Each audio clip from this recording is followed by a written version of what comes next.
Hello.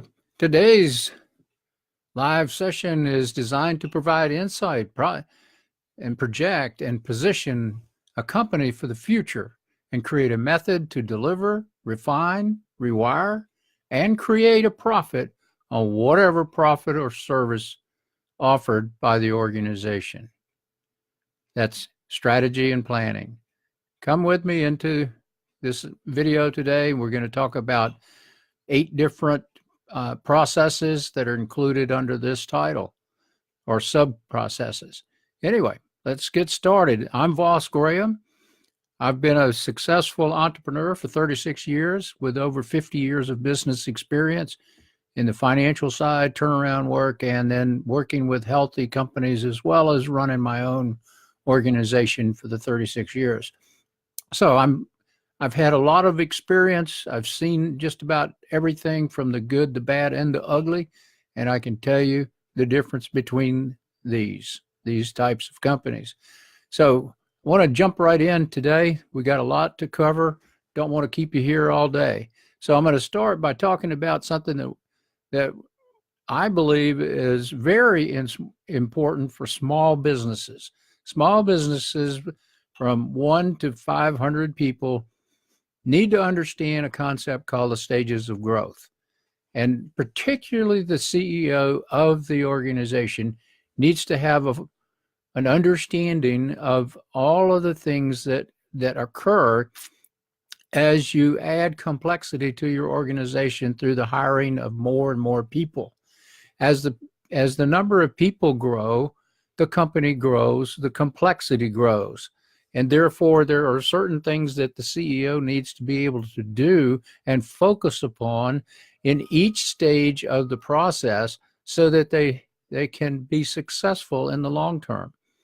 And I have discovered that this is a critical piece for understanding what to do, how to recover from what was avoided in the past. And when I say avoided, just things that were left undone that are now causing major problems within the organization. Whether you're a company of 10 people all the way to 100 people to 200, there are issues that come into play in each step, and there are 7 stages of growth within this employee number count, so to speak. We don't look at dollars. But what is interesting when you have all of the things that we share with you, so that your predictability of what to do, how to do it, and then the profitability and the sales revenue, et cetera, seems to fall in line. At least that's the case with the clients that I've worked with, and particularly the private clients that get into really honing in on the stages of growth and having the entire executive team working on initiatives on monthly basis. What happens is the organization runs smoothly without the crises or as many crises as in the past. So the second sub process would be short and long-term planning. Now, short-term planning is obvious. That's like the month, the quarter, or maybe 1 year. Long-term planning is you're stretching out. Now, when I first started in the world of business, you could set down, you could pretty much set down a 10 to 20 year plan, and some people still do that, and there's nothing wrong with that. However, change is occurring at such a rapid rate today that I don't recommend for my clients to go past the 3 to 5, depending on your industry, and in some cases, it's even more difficult to do 3 years, and particularly if you're in the technology sector, which is just radical change and growth and change, more and more change, radical change, disruptions to the flow of how things are going, new science, just new everything. So those industries really have to focus on shorter term planning. Now, I want to just say one thing about this. In the past, a lot of companies would use Gantt charts, which are affectionately known as waterfall charts. they are not as effective as they once were. And that's there's a number of reasons for it, but I am aware that a process came along. It's kind of funny that the guy that actually created the process named it Scrum because he was from the Australia, New Zealand area, and he called it Scrum because of he was a big rugby fan. However, notwithstanding, the processes that he created were world class. And if you're not using agile project management, agile manufacturing, agile software development, these systems work, and particularly in this day and age when we have the virtual offices of so many people working from home or working from remote offices. You really need to understand the concepts that are taught inside agile systems, which also include what they call sprints. The sprints have just been amazing to utilize in the short term for actually gaining results in a very fast period of time. I mean, it blows away the old waterfall projects because you never knew exactly where your results was coming from or whether anybody had actually even started on it. With the sprint process, there's daily contact with the team. I mean, it's not very long. Pretty much it could be phone calls, stand-up meetings in the hall, but it's basically a set of 3 questions, and you formulate what are you doing next. And you also can see results in 1 or 2 week periods, progress that's moving you forward to completing the projects on a timely basis. And it's an amazing process. You should be studying it, looking into it, it is important today. Also, in the world of planning, you have hiring plans for future skill sets.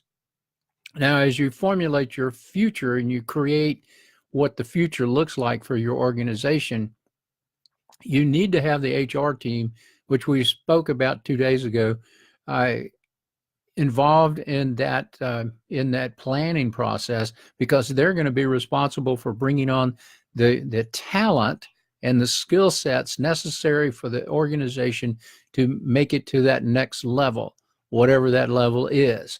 And they can only do that if they're in the know. Otherwise, they keep hiring people the same way that they've been hiring for years and years, and you won't get the real talent or the skill sets that you need for the future job positions, or the skill sets that are necessary to operate certain new machineries, computer systems, etc.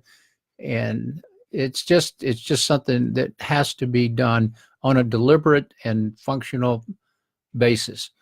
Organizational structure is another area. I closely link this to the stages of growth X-ray because it also helps you understand how many executives need to be in place, how many managers, supervisors need to be in place, and then it gives you other areas to focus on. But organizational structure has to be able to meet the strategy that you've designed for the company. Now, I keep talking about strategy, and let me just say one thing. There's a lot of small businesses that have been duped into paying large amounts of money to consultants and other people who preach strategic planning, and they do a strategic plan. And what's interesting is the stages of growth research shows that until you reach 100 people, a true strategic plan is unnecessary. Now, there are some things that are necessary that will need to be put into place to get you ready for the formal strategic plan. Until then, there's only a couple of things that you have to do. You have to know your major business concept, which I will talk about in just a sec. And then the other concept is your strategic marketing plan. Now, that is a requirement, whether you're a one-person office, it on up.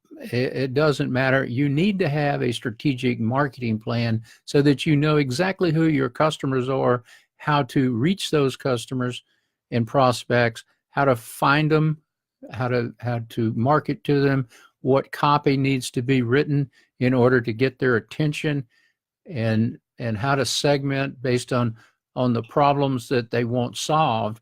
And you can be a lot more successful when you are taking that approach. But if you have no plan, no strategy, and you're just winging it and hoping, doing the old build it and they will come philosophy, which is a hope strategy, well, that's not going to work in this day and age. It's doomed from the get-go. So just think about that. Now, major business concept. This is something that I learned, and when I learned it and I implemented it within my own company, and I had to do it I always do everything for my own company first. I've got to understand it. I've got to test it. I got to make sure that it's actually going to work. And before I can think about asking my clients to use something, because I have to really be confident that it's going to work. Well, major business concept is probably one of the most exciting things that I discovered, because it shows the key drivers for the company. Now, when I say key drivers, that's areas of excellence that have to be established within your organization. And there are a number of different key drivers. And you've got to understand the key drivers. You've got to understand the areas of excellence. And then each key driver will in turn tell you exactly what your strategy needs to be, which I think is just an accelerated step and process to success and growth within your organization, particularly growth. You'll see growth. The companies that I've worked with, I've seen growth, and they've been able to understand that if they have different business units within a corporate umbrella, that you cannot run and manage every business unit the same in most cases. They are different. And in these sessions that I've worked with my clients, we've discovered this, and we actually had to create different plans and strategies, different concepts, different key indicators, different areas of excellence. It also helped the CEOs and the executive team to understand maybe they don't need that particular business unit because it's so different from the rest of the organization and it's causing stress within the executive team, because when they try to implement their normal leadership traits and strategies, etc., it's not working, and it's causing conflict, and there's problems. In fact, the biggest sign is that there is a problem there, or some of the business units are not doing well. They're headed in the wrong direction. So if you're tracking the numbers, you'll see that very quickly, and then you can make the adjustments based upon the major business concept of each business unit. Now, profit design is another area. Where are you going to get your profit?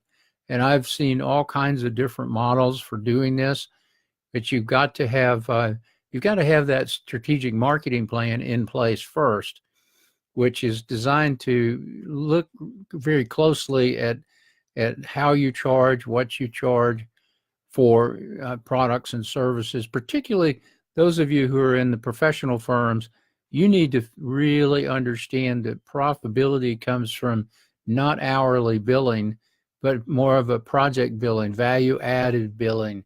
And that's usually a risk for you to step outside your comfort zone. I understand that. Yet the most successful companies and professional firms, particularly, they have learned how to do this.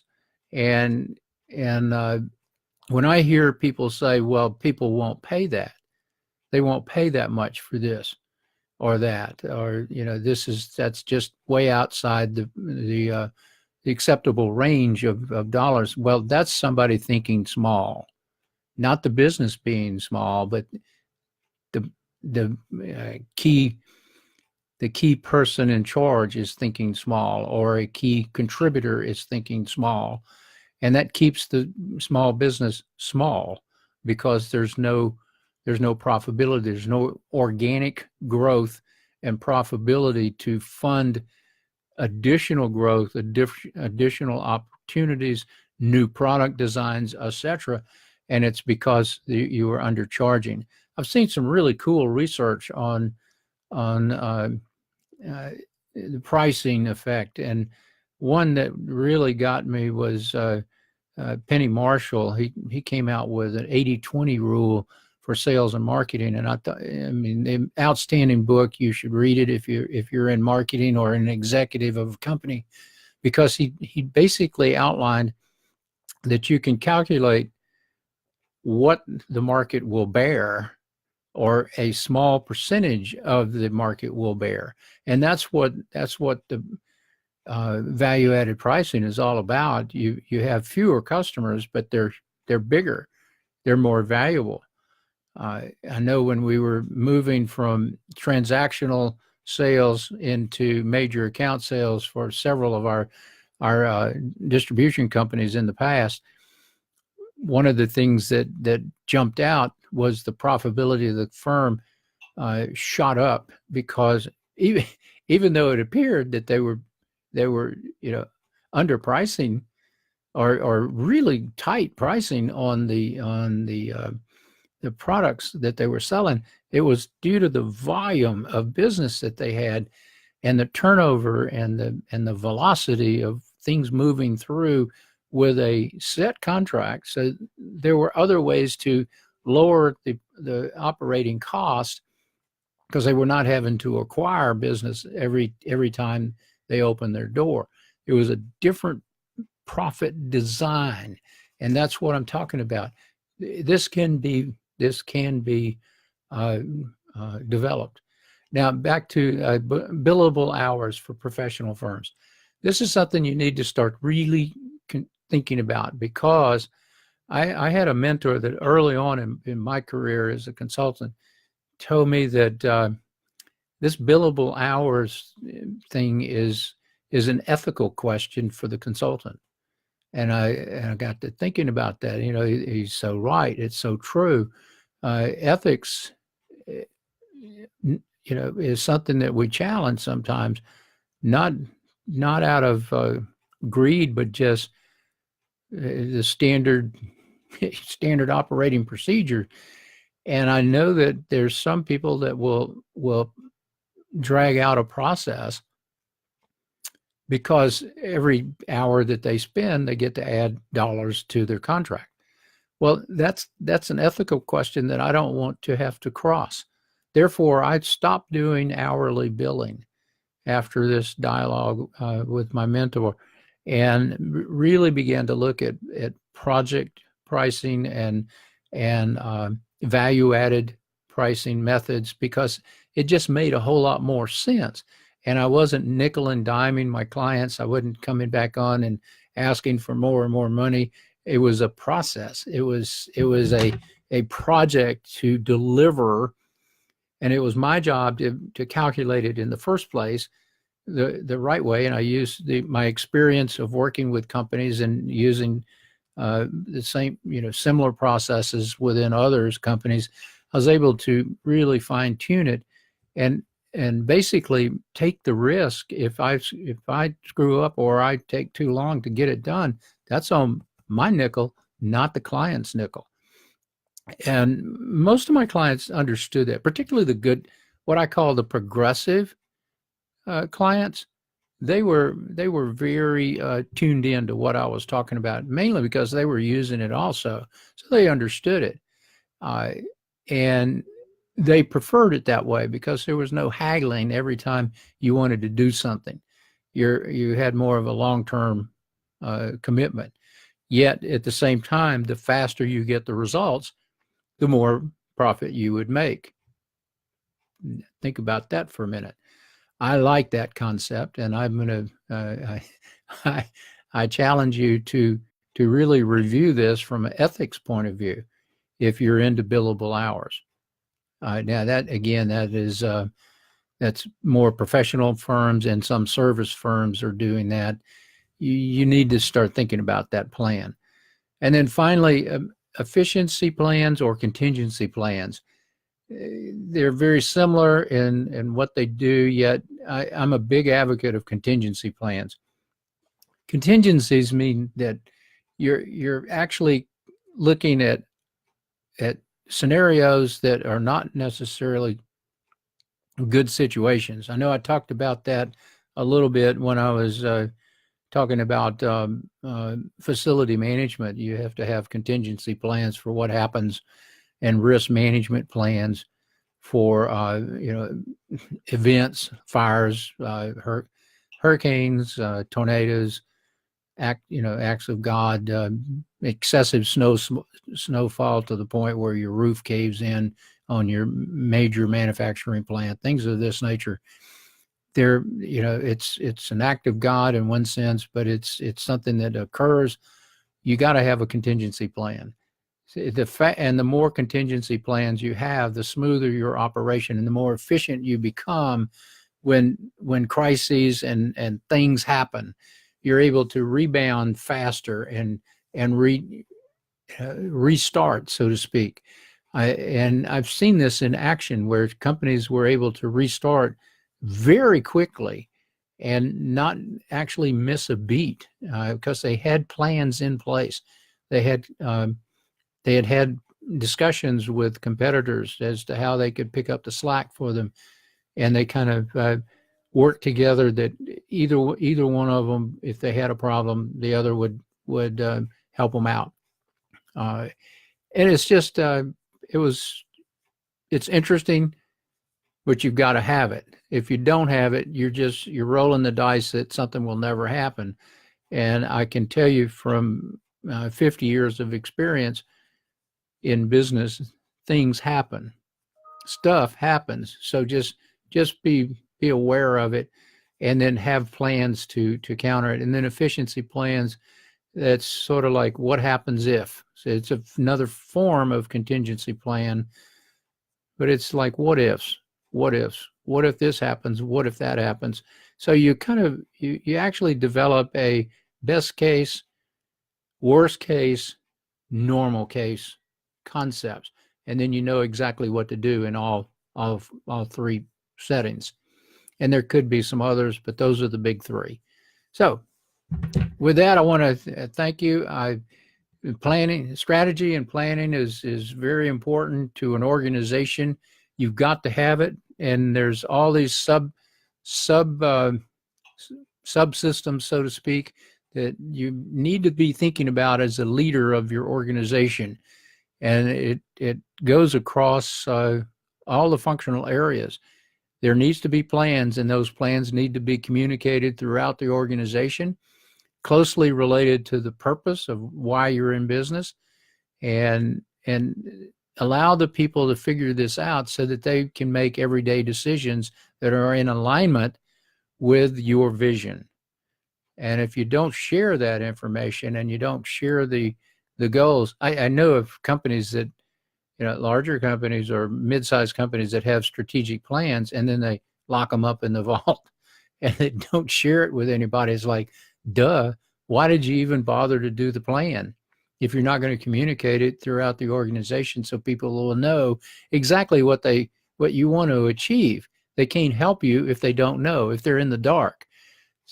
So create some predictability and some creativity within your own organization by just making sure that people are aware of where you're taking the organization. That's one of the roles of the leaders, is to inspire and the staff, the people, in order to achieve greater heights, move to that next level, which is the purpose, my purpose statement, getting people and companies to the next level.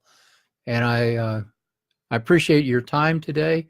I know there's gave you a lot of information to think about, but if you want to talk to me, you can please contact me at Interactive Consulting. Our number is 901-757-4434. Not trying to sell you anything, but if you want to schedule a time to talk, you can give me a call. We can schedule a strategy call or just a dialogue about your situation, see if we can help. And that's the extent of my offer. So thank you very much. You have a great day and an even better weekend as the weekend approaches. I know I'm not supposed to say that in a live meeting. Hey, but it's live. It's a Friday morning. It's 10 o'clock Central Standard Time here in Memphis, Tennessee. So, and I'm Voss Graham. I'm signing off.